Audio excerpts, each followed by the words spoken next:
khả năng Phan Dũng. Rất biết đi mọi người.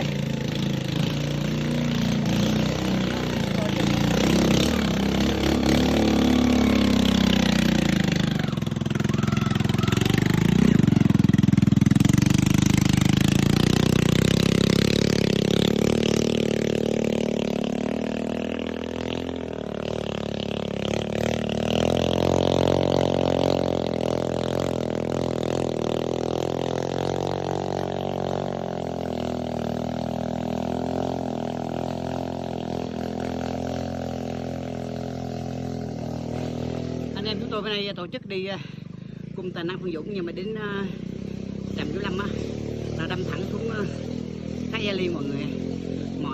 Lần trước đi thì xuống suối, trong tắm suối rồi câu cá rồi cắm trại quay về. Hôm nay đi ít người thôi, đi xuyên cung luôn, từ trạm Vũ Lâm đâm thẳng xuống Thác Gia Liên. Rồi kết thúc video, chào mọi người nghe.